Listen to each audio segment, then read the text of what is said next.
Hello and welcome. इस video में हम डिस्कस करेंगे की concepts of feminism.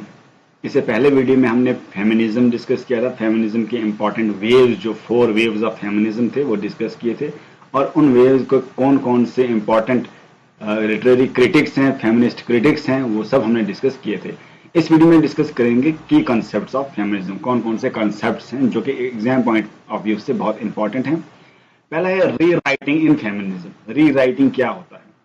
Rewriting means retelling history, literature or culture from a woman's point of view. Women points of view में हमने literature को, history को, कल्चर को दोबारा बोलना है, दोबारा उनको राइट करना है। Many old books, religious texts and historical records were written by men and ignored women's voices.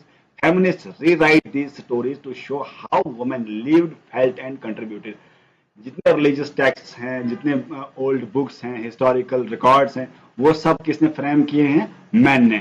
और उन रिकॉर्ड्स में, उन बुक्स में, उन रिलीजियस टेक्स्ट में वुमेन की वॉइस को इग्नोर किया गया है। और फेमिनिस्ट्स ये बोलते हैं कि उन स्टोरीज को, उन हिस्टोरिकल रिकॉर्ड्स को रीराइट करेंगे, उनमें वुमेन की वॉइस को जो है हम दोबारा डालेंगे। These stories show how women lived and felt and contributed. जो उन्होंने फेमिनिस्ट ने रिराइट किया वो बताती हैं कि वुमेन ने कितना रोल प्ले किया है, पहले हिस्टोरिकल रिकॉर्ड्स में, हिस्ट्रीज में कितना इंपॉर्टेंट रोल प्ले किया है। उसी को बोलते हैं rewriting. Rewriting in feminism means rewriting in women's point of view. औरतों के पॉइंट ऑफ व्यू से रीराइट करना हिस्ट्री को, रिकॉर्ड को, रिलीजियस टेक्स्ट को। Example, room of one's own, जो वर्जीनिया वुल्फ ने लिखा है, rewrites history of imagining that would have happened in Shakespeare had sister equal to land.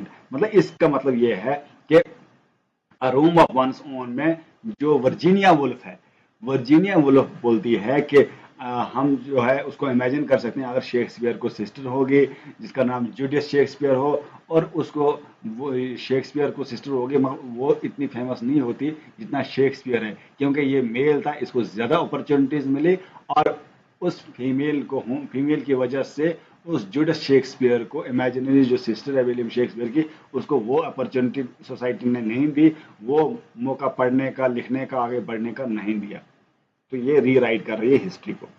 अब नेक्स्ट कॉन्सेप्ट जो है फेमिनिज्म का वो है रिकूपरेशन। रिकूपरेशन क्या है?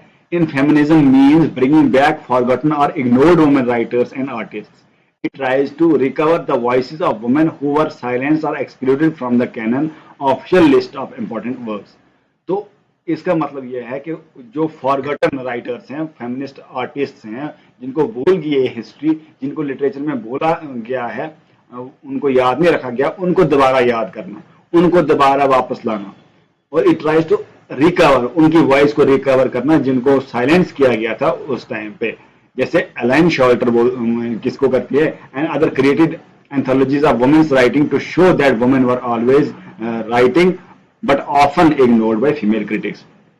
तो अलाइन शॉल्टर जो है ये लिटरेचर ऑफ देयर ओन में बोलती है कि कैसे ब्रोंटे सिस्टर्स ने, जो है इमली ब्रोंटे हो, शैलोड ब्रोंटे हो, ठीक है, उन्होंने जो है एन ब्रोंटे हो, उन्होंने कैसे लिखा, कैसे उन्होंने जो है अपने नॉवेल्स लिखे, कैसे जॉर्ज एलियट ने अपने नॉवेल्स लिखे जिसका मैरी एन एवांस नाम था, उन्होंने नॉवेल्स लिखे, उन्होंने बहुत जबरदस्त क्लासिक वर्क्स लिखे, मगर उनको इतनी फेम नहीं मिली। क्यों नहीं मिली? क्योंकि मेल डोमिनेटेड सोसाइटी ने उनकी वॉइस को सप्रेस किया, उनके वर्क्स को सप्रेस किया।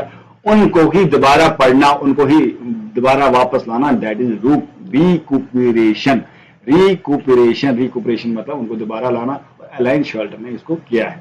ये कॉन्सेप्ट है feminism, reviving all the text, reclaiming all the text and giving them a good credit, ठीक है, giving those writers good credit. Next concept है पैट्रियार्कल स्ट्रक्चर। पैट्रियार्कल स्ट्रक्चर ये एक सिस्टम है जिसमें मेल को जो है ज्यादा पावर होती है। Man hold most of the power whether in family, government, religion और एजुकेशन।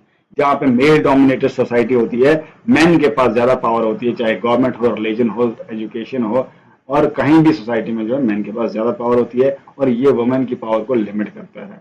तो एग्जाम्पल जो है ये क्या है? बहुत सारी सोसाइटीज में जो है मेल लीडिंग मेंबर होता है और ये माना जाता है कि नेचुरल है, और यही इसी पे क्वेश्चन जो है फेमिनिस्ट उठाते हैं पैट्रियार्कल स्ट्रक्चर पे। पैट्रियार्कल स्ट्रक्चर, ठीक है।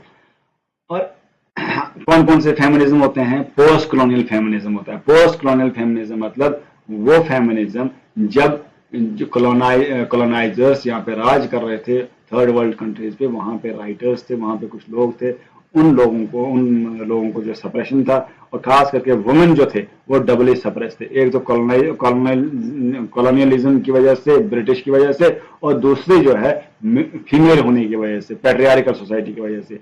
This feminism looks at how colonialism and race affected women. It says Western feminism often forgets about women from Africa, Asia, and America who both sexism and racism. Example किसकी दी है? A woman in India might face patriarchy from her culture and discrimination from global system shaped by colonial history. तो यहाँ पे एक women जो है, एक तो पैट्रियार्कल मेल डोमिनेटेड सोसाइटी से पहले ही वो सप्रेस्ड है, पहले ही उसकी आवाज को दबाया जाता है, और दूसरा जो है उसका जो कॉलोनियल सिस्टम है उसमें भी उसको कोई आवाज नहीं है, उसको दबाया जाता है। Post colonial feminist like Chandra Talpade Mohanty जो है ये आर्ग्यू करते हैं इस सिस्टम पोस्ट कॉलोनियल फेमिनिज्म को। और उसके बाद ब्लैक फेमिनिज्म आता है, ये भी इंपॉर्टेंट कंसेप्ट है। Black feminism focuses on the unique experience of black women who face both racism and sexism. ये जो है ब्लैक फेमिनिज्म, ऐसे एक ब्लैक औरत है, एक तो वो पहले ही ब्लैक है और दूसरी वो औरत भी है, तो एक तो कलर डिस्क्रिमिनेशन उसको फेस करना पड़ता है, रेसिज्म, और दूसरा सेक्सिज्म, दोनों जो है डबल ऑपरेशन वो फेस करती है। It argues that main stream feminism often focuses only on white middle, और जो मेन फेमिनिज्म ये बोलती है ब्लैक फेमिनिज्म, ये जो फेमिनिस्ट मूवमेंट्स हैं ये सिर्फ व्हाइट वुमेन की राइट्स को बात करती है, ब्लैक की नहीं करती, क्योंकि ब्लैक जो है डबली सप्रेस्ड है। और इसका जो मोस्ट प्रोपोनेंट हैं वो एक एक्टिविस्ट राइटर बोल सकते हैं, बेल हुक्स, जिनका जो स्पेलिंग है स्मॉल स्पेलिंग से इनके नाम है, और ये एक लीडिंग ब्लैक फेमिनिस्ट थी। इसने एक लिखा आंट आई अ वुमन, क्या मैं वुमन नहीं हूं, ये इसने लिखा है। बेल हुक्स ने, बहुत इंपॉर्टेंट वर्क है ये। वो बोलती है कि कैसे स्लेवरी है, रेसिज्म और पैट्रियार्की जो है ब्लैक फेमिनिज्म को इफेक्ट करती है, व्हाइट को नहीं। ठीक है। और उसके बाद क्वीर फेमिनिज्म आता है। क्वीर मतलब अलग अलग gender, lesbian, gay, bisexual, transgender and queer, इनकी स्टडी करती है क्वीर फेमिनिज्म, और बोलती है कि इनको भी रिकॉग्निशन चाहिए, चाहे लेस्बियन हो, ट्रांसजेंडर हो, बाइसेक्सुअल हो, सबको सोसाइटी में जो है रिकॉग्निशन मिलनी चाहिए, उनको जो है हमें इग्नोर नहीं करना चाहिए, उनको जो है आउटकास्ट नहीं करना चाहिए। ये बात करती है LGBT. It challenge traditional ideas about gender and sexuality like belief that everyone is either a man or woman। ये उस बिलीफ को चैलेंज करती है, बोलती है कि ऐसा नहीं है सिर्फ दो ही सेक्स है, मेल और फीमेल, मैन और वुमेन, बाकी जो है सेक्स भी अवेलेबल हैं। और queer feminism supports people who identify transgender bi non binary और queer and fights for their right to love freely and express their gender however they want. ये इसको जो है क्या करती है, सपोर्ट करती है अलग अलग जेंडर को, क्वीर फेमिनिज्म। और उसके बाद जो है इंपॉर्टेंट फेमिनिस्ट थिंकर जो है वो नेक्स्ट वीडियो में हम डिस्कस करेंगे ये सारे। इसमें हम इतने ही डिस्कस किए इंपॉर्टेंट कंसेप्ट्स, वो आप अच्छे से रिवाइज करना, नेक्स्ट वीडियो में डिस्कस करेंगे।